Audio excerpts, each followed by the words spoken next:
ഗ്രാമങ്ങൾ പ്രഖ്യാപിച്ചുകൊണ്ട് മാർച്ചിറ്റുമാർ നടത്തുന്നത്.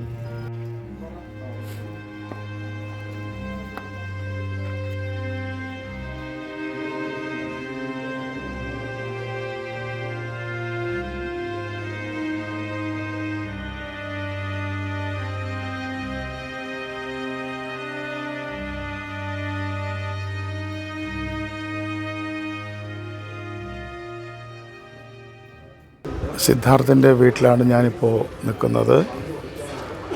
കേരളത്തിൻ്റെ മനസാക്ഷിയെ ഞെട്ടിച്ച ഒരാൾക്കൂട്ട കൊലപാതകം, ക്യാമ്പസ് ഫാസിസത്തിൻ്റെ ഇരയാണ് സിദ്ധാർത്ഥ്.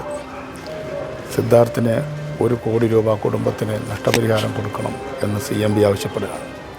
ഒപ്പം തന്നെ CBI എൻക്വയറി നടത്തണം.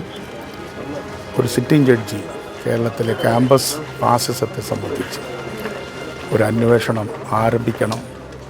ഈ മുദ്രാവാക്യങ്ങൾ അംഗീകരിക്കുന്നതിന് വേണ്ടി CMB ശക്തമായ സമരത്തിലേക്ക് പോവുകയാണ്. കണ്ണൂരിൽ ഗ്രാമങ്ങൾ പ്രഖ്യാപിച്ചുകൊണ്ട് മാർച്ചിറ്റുമാർ നടത്തുന്നത്. ചർച്ചയിൽ അച്ഛൻ കണ്ണീരോടൊരു കാര്യം പറഞ്ഞു, വളരെ സങ്കടത്തോടെ. സിദ്ധാർത്ഥന്റെ അച്ഛൻ പറഞ്ഞ ജയപ്രകാശ് പറഞ്ഞത് എന്താണെന്നറിയാമോ? കൊലയാളികൾ തന്നെ എന്റെ വീടിന്റെ മുമ്പിൽ ഒരു ഫ്ലക്സ് ബോർഡ്, അവർ തന്നെ കൊലയാളികൾക്ക് ആവശ്യമായ ജനമായി വിലക്കയറ്റത്തിനെതിരെ ചെറുപ്പക്കാരിയായിരുന്നു എന്നാണ്. ഇതാണ് കേരളത്തിന്റെ മുഖ്യമന്ത്രി. CP ജോർജും സ്വാഗതം. ഞാൻ അവസാനിപ്പിക്കുന്നു.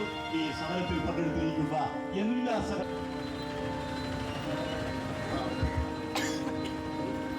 ആ കോളേജ് തന്നെ അവിടെ വേണമെന്ന് എനിക്ക് അഭിപ്രായമില്ല. അവിടെ പഠിക്കുന്ന അത് കണ്ടുനിന്ന ഒരാളും ഒരു ഡോക്ടറും ആവേണ്ട ആവശ്യമില്ല. അവരെ മുഴുവൻ പുറത്താക്കണം. അതിനു വേണ്ടിയിട്ടുള്ള പോരാട്ടം തുടങ്ങാം. നമുക്ക് 1 കോടി രൂപ നഷ്ടപരിഹാരം ഞങ്ങൾ ആവശ്യപ്പെട്ടിട്ടുണ്ട്. CBI എൻക്വയറി ആവശ്യപ്പെട്ടിട്ടുണ്ട്.